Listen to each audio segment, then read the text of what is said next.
Good afternoon. We are JVSL Consulting, and we are honored to stand in front of the new Siemens Board of Directors today. We are looking forward to providing an in-depth analysis of the events that took place within your company in 2006 under previous management to ensure that the highest ethical standards are upheld in the future. We would like to start by presenting you with an agenda of what we will cover today. First, we will provide a brief company background, followed by the timeline of events of the 2006 crisis, and an analysis of the short and long-term effects of the aforementioned crisis on your stakeholders. Then we will dive deeper into the crisis itself, including the company's response, prevention options, how it could have been better managed, and our professional recommendations for the future. Very briefly, we will go through some background of the company. This German electronics and engineering giant, headquartered in Munich, is motivated by its mission to create the most innovative products to resolve the challenges that exist in different business sectors. As you can see in the figure provided, the largest sectors include energy, industry, infrastructure in cities, and healthcare, respectively. Operating in 190 countries and spanning 6 of the 7 continents, Siemens has established a truly global presence. However, the enormity of this company has been both its triumph and its demise, contributing largely to this crisis. Now my colleague Shaliko will take you through a detailed timeline of the crisis. Bribery became a business model for Siemens after World War II. Siemens turned to markets in less developed countries to compete and found bribery useful to facilitate business contracts with foreign officials. Over time, bribery became embedded into the culture of Siemens and was not only accepted but also expected. Despite American and German legislation against corruption and bribery and Germany's high ranking on the corruption index, Siemens engaged heavily in such activities in various countries and through its 4 different industries. This was in part due to its large size, making it difficult to manage the corporate culture. Siemens paid more than $1.6 billion in fines for paying large bribes to foreign officials to win contracts. The largest bribes were paid in Russia, Argentina, China, Israel, and Venezuela, as the chart shows. According to the SEC, Siemens paid bribes on such widespread transactions as the design and construction of metro transit lines in Venezuela, power plants in Israel, refineries in Mexico. They also used bribes to obtain such businesses as developing mobile telephone networks in Bangladesh, national identity cards in Argentina, and medical devices in Vietnam, China, and Russia. The map below highlights the breadth of Siemens corruption and their extensive reach across the world. From the United States to Germany, Argentina, Nigeria, and Vietnam, Siemens managed to make its way and spread its practices across 5 continents. Prior to 1999, bribery was allowed to be expensed under the German tax code, and Siemens openly claimed tax deductions for bribes, many of which were listed in its accounts as useful expenditure. Few questions were asked, no documents required, and managers who applied for money were allowed to approve their own requests. After 1999, however, Germany had also outlawed bribery of foreign officials. In 2001, Siemens listed its shares on the New York Stock Exchange, which made it subject to strict anti-corruption laws, including the Foreign Corrupt Services Act. However, Siemens just began to write cash checks, keep bribes off the books, and outsource work related to bribes. Cash decks were sometimes transported in suitcases to get across international borders for bribery. In 2003, after lie testing, a German country rolled back banking privacy laws. A rush of transfers to and from offshore firms caught auditors' attention. In 2005, scandals began to be uncovered by whistleblowers in the company. Siemens was prosecuted in Norway and ordered to pay $1.6 million in fines to the government and $19.5 million back to the Norwegian army. This was only one case, and a series of accusations was to follow. Starting from 1999 and leading up to 2006, about £420 million had been paid in bribes. 200 million euros disappeared from Siemens accounts, which was very suspicious because there was no trace of where the money went. Investigations began and offices and homes were raided. In 2007, many employees resigned or got replaced, like CEO Klaus Kleinfeld, who got replaced by Peter Lauscher, an outside of the company. Also in this year, the Munich court fined Siemens 201 million euros in the corruption case. In 2008, former company officials are investigated for breaching their corporate supervision duties. Siemens pleaded guilty to the charges of bribery and agreed to pay fines of $800 million in America and $555 million in Germany, which is about 395 million euros, in addition to an earlier fine of 201 million euros. Now we will examine the overall short-term effects of the crisis. Siemens had to pay monetary damages of $1.6 billion in fines. Employees, especially in upper management, either got arrested, resigned, or replaced. Siemens suffered a severe loss of reputation and image, which led to a loss of trust in stakeholders. This could directly be observed from declining stock. It had to take more than 9,000 internal disciplinary actions, some of which include dismissals. However, immediate cooperation on the part of Siemens to investigate the issues and accept the charges made the U.S. government deem it as a responsible contractor, which greatly helped it improve its position and reform for the long term. Overall, Siemens was able to successfully amend its public image in the long run through a series of changes made to internal controls, thus bringing a change to culture and effectively taking the long-established practice of bribery out of its corporate culture. By 2008, more than 180,000 employees that represented over one-third of the company's global workforce received training on compliance issues, including the FCPA and other anti-bribery laws. A new compliance system was put into place and enforced strictly.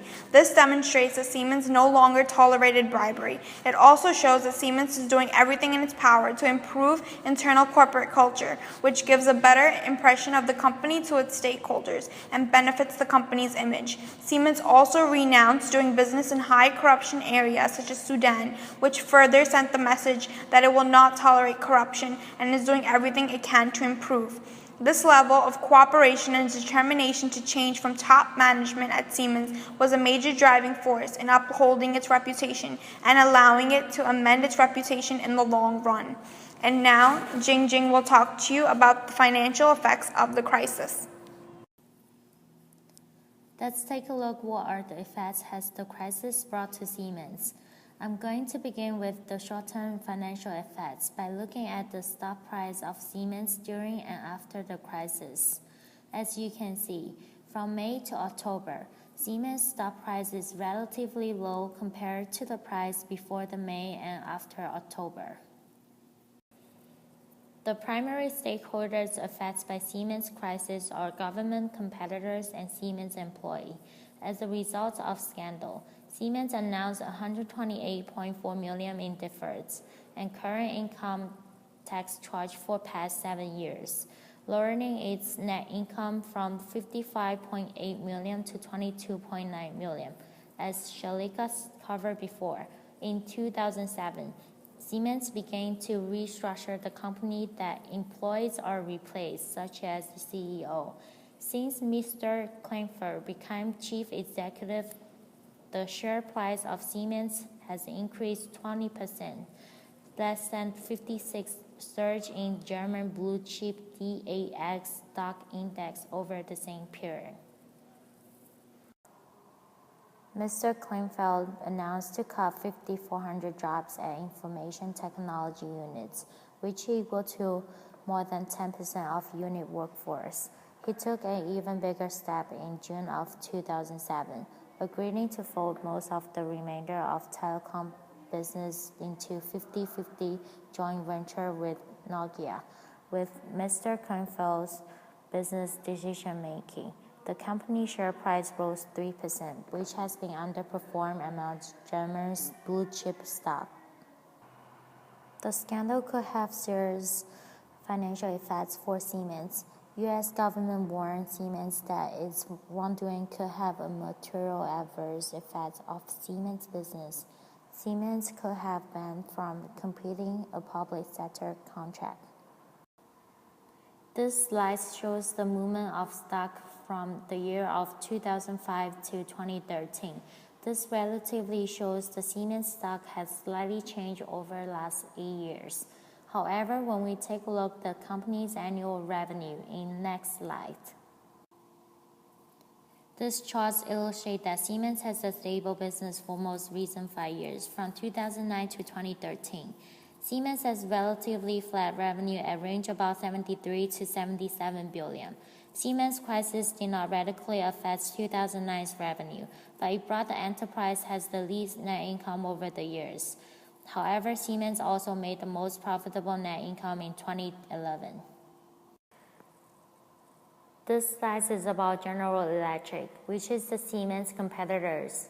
As the chart shows, GE has relatively flat revenue over the last 5 years, and the company made higher return compared to Siemens.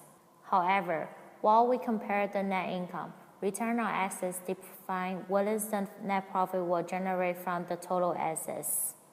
Investors are looking for higher return on assets because return on assets tell investors how the company is effectively operating and investing money. Return on equity as the definition. Return on equity measures corporations' profitability by revealing how much profit a company generates with money shareholder has invested. So the higher return on equity is, the better profit will be generated. Siemens has higher return on assets with 4.31% compared to 2.31%. Siemens also has higher return on equity, 14.43% versus 11.96%, and return on investment, 6.93 versus 2.78%. Next, let's take a look at dividend per share. The table clearly shows Siemens has higher dividend per share than General Electric. Siemens 5 years analysis, it has 13.4 dividend growth rate with 58.64 payout ratio. Growth rate in terms of earning per share, Siemens has very high value of 20.41 as opposite. General Electric has negative 9.33 in dividend growth rate with 51.1 payout ratio. Growth rate in terms of earning per share, General Electric has negative 3.7033. Now Victoria will speaking about prevention options. Now that we are aware that the crisis did in fact take place, the next question we must consider is how it could have been prevented in order to make sure that Siemens is always operating at its maximum ethical potential in the future. Siemens' recourse to bribery was used as means to remain competitive in this extremely dynamic business environment. Corporate culture played an instrumental role in this crisis. Until the passage of the German Anti-Corruption Act in 1997, it was completely legal to write off bribes and business expenses on German tax returns, which became a fundamental principle in the way that Siemens' corporate culture was structured. By modeling corporate culture across all of its business units after the provisions expressed in the 1977 FCPA standards, it is probable that the crisis could have been avoided altogether. Also, Siemens could have taken on the role of constantly striving for better by being the benchmark for corporate transparency across all of its industries. Additionally, greater internal compliance controls, training, and direction given to employees prior to the crisis would have helped in modifying the behavior of the company. However, such an integral part of corporate culture would need to be spearheaded by top management in order to completely eradicate unethical business practices throughout the company. By setting an example of the gold ethical standard, corporate culture could have been amended from the top down. Lastly, by offering anonymous whistleblowing alternatives for employees with potentially damaging information regarding unethical practices, the crisis could have been brought to light in-house. This would allow for proper resolution without federal prosecution, hefty fines, newspaper headlines, and most importantly, a stumble in the company reputation. And now Leardona will talk to you about the company's response. One of Siemens' initial responses was to hire an outside law firm to do a thorough investigation. Their motto was, "Go wherever the evidence takes you." A new CEO was hired from outside the company when both the previous CEO and the chairman of the board resigned 6 months after the scandal broke out. The new man at the top, Peter Loscher, has been a successful manager in the U.S. pharmaceuticals industry but is largely unknown in Germany. Siemens believed that because he was unknown that he would be looked upon as someone with no baggage and that he would be able to steer the company in the right direction.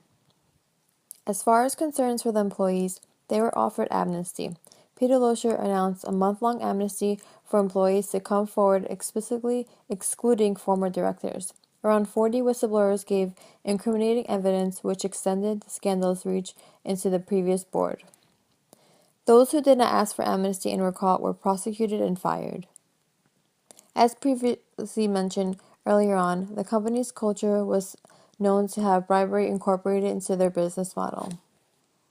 During an interview with Peter Salzman, a managing board member and general counsel for Siemens, Salzman explained that it would not be difficult to change the company culture. He spoke about the employees and how they wanted to do things right. He mentions that bribery is a form of theft and is not really acceptable anywhere, and by that the employees were thrilled to not be part of the problem, but be part of the solution. Their business model was no longer based on bribery. In an attempt to change its internal culture, Siemens launched a comprehensive training and education program on anti-corruption practices for its employees. By 2008, Siemens had trained more than half of its 400,000-strong global workforce on anti-corruption issues. They also agreed to pay a fine of $1.6 billion. Throughout this time, Siemens rolled out new strict rules and anti-corruption compliance processes. They have hired over 500 full-time compliance officers when it previously only had 86 in 2006. Siemens announced that it would avoid competing in certain known hotspots for corruption or unethical practices, such as the country of Sudan. They have suspended its applications for funding from the World Bank for 2 years. It also agreed to a 15-year program to pay $100 million to nonprofit organizations fighting corruption. This was also a great way to prove that they really care about the situation they have put themselves in and want to prove that they are working hard on getting through it all. Finally, the firm took over 900 internal disciplinary actions, including dismissals. Loscher, who is still Siemens CEO, has been commended for his approach to ending corruption, but he has argued that changing the corporate culture to one driven by ethical standards is a marathon for us, not a sprint. By June 2008, however, some executives were sufficiently confident to declare Siemens the most squeaky clean company. Siemens has implemented a compliance program consisting of 3 main strategies: prevent, detect, and respond, as well as a hotline where wrongdoing or suspicion thereof may be reported. This compliance system, with proper training and education, will assist Siemens in avoiding any future scandals. Could Siemens have better managed their company response? Well, we believe that they should have responded quicker to the outbreak of the crisis, because Siemens initially thought it was not a crisis at all. They shouldn't have tried to play the bribery amount down. Shareholders viewed it as incompetent when the actual numbers of how high the bribery rate actually was. In all, Siemens' full response to the scandal has been widely praised by many independent anti-corruption and ethics experts, including the Organization for Economic Cooperation and Development and U.S. federal authorities. Recommendations for the future. We believe that top management needs to set an example because employees in the bottom of the company will follow what their managers do. There should always be open communication with all employees. Employees should always be aware of what is going on with the company. Siemens has created a compliance process and that should always be followed. Regularly evaluating employees will ensure that what they are doing is right or wrong. Ethical training should always be a continuous thing. Code of conduct should always be up to date also. Siemens created a web portal for employees to evaluate risk in their client and supplier interactions, and they should always use this new web portal. JVSL Consultants would like to thank you for your time today. We hope our presentation gave you a proper overview of the past and possible recommendations to implement in the future. We would like to leave with some words of wisdom today. In Siemens culture, if there is a basic lesson to be learned by other companies, it is that corporate culture, the specific way each company has of conducting its business, does not depend on words but instead on deeds, as happens with reputation, its logical outcome. Moreover, the example set by the company's senior executives and middle management is of capital importance.